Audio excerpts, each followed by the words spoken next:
Hi, good morning. Hopefully, nagkaroon kayo ng magandang weekend. And ano pa ba ang mga things na natutunan ko from Mass today?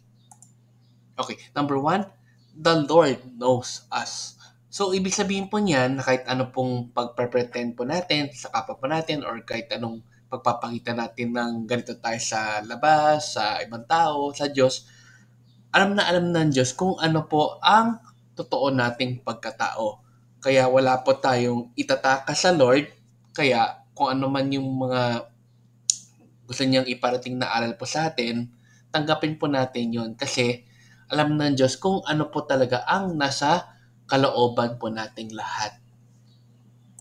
Number two, detach ourselves from material possessions to follow Jesus. Like yung story nga kanina sa gospel, do sa rich man na mabait, parang ang sinasabi sa kanya ng Diyos na ang kulang na sa kanya is ibenta niya lahat ng possessions niya at itulong niya po sa mga mahihirap at sumunod na lang po siya sa Diyos. Kasi yun na lang po ang kulang niya para magkaroon po siya ng treasures in heaven. So sana gawin rin natin yung example na wag tayong masyadong maging attached sa mga material things dito sa mundo na to. Kasi pag namatay naman po tayo, hindi naman po natin madadala yun. Plus, ang importante is makapag-ipon tayo ng treasures sa heaven pagpunta po natin doon. Kaya mas maganda kapag bless tayo ng Lord ng material wealth or material things, i-share natin sa kapwa po natin yun at itulong natin yun lalo na sa mga taong nangangailangan at mahihirap. Number three, everything is grace. So sabi nga ni Father, everything around us is grace. Kailangan lang po talaga is i-ask natin yon from God and maging open tayo sa grace or blessings from God.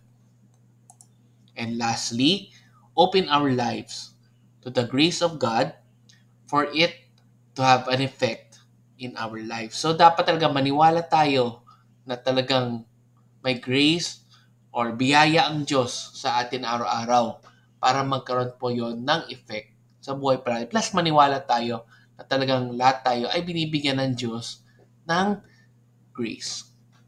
Ayan.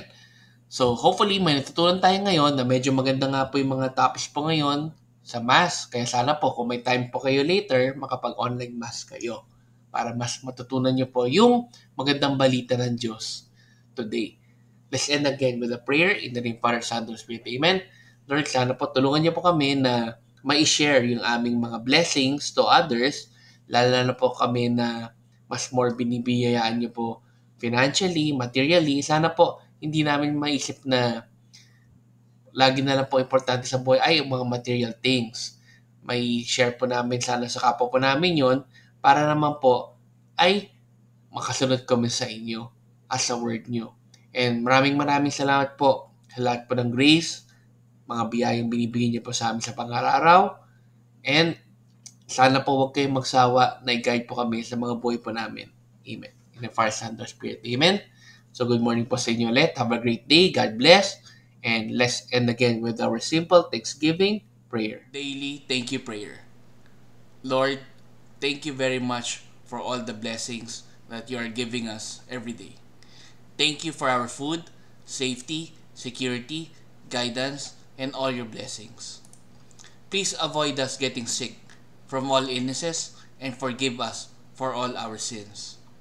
Lord, I pray that all our hopes and dreams will come true in your own time. Again, Lord, thank you for all the blessings that you have given us. Amen.